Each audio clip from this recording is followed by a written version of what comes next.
Welcome to the Linde tutorial on electrochemical cleaning and marking. Today, we want to share our experience in cleaning and polishing with you. We hope you enjoy this tutorial.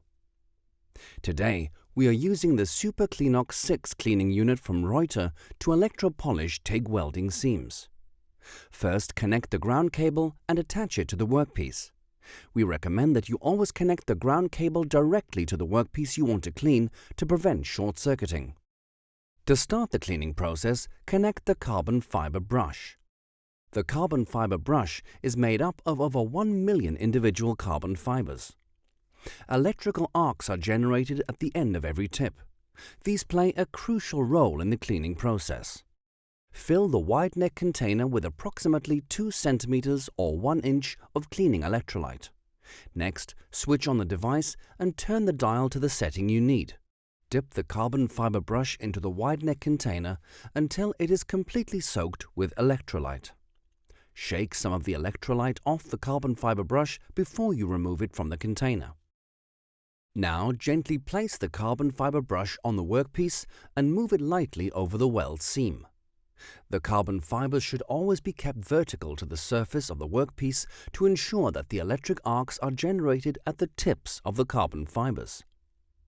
Depending on the condition of the weld seam, you may have to brush it several times to get the cleaning result you want. The darker the discoloration, the longer it will take to clean the workpiece. Keep dipping the carbon fiber brush into the wide neck container.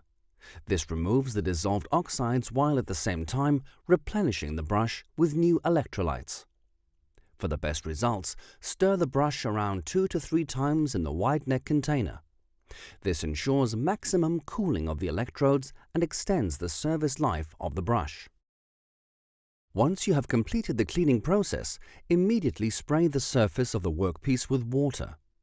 The water will vaporize instantly, removing the dissolved contaminants and remaining electrolytes. You will be left with a spotless, dry surface. Use distilled or demineralized water to prevent unsightly scale marks from forming. Now all you need to do is dry the surface with paper towels. As you can see, this simple one-step process is all it takes to clean and passivate the surface. The workpiece retains its integrity.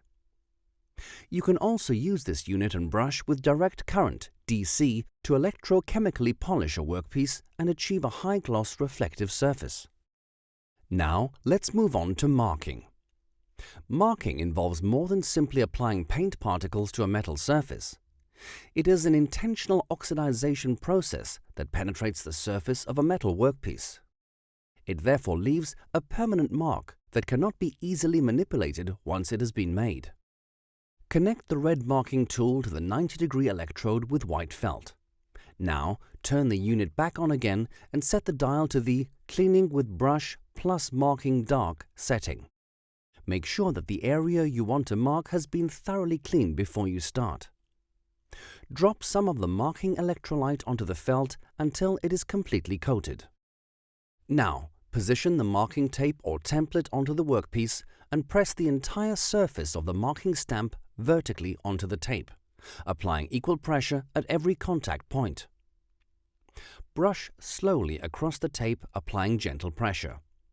After approximately 1 to 3 seconds, remove the tape and rinse off the electrolyte using distilled or demineralized water. Finish off by drying the surface with paper towels. We hope that you have learned useful tips about electropolishing welding seams and marking in this tutorial. Feel free to contact us if you have any questions.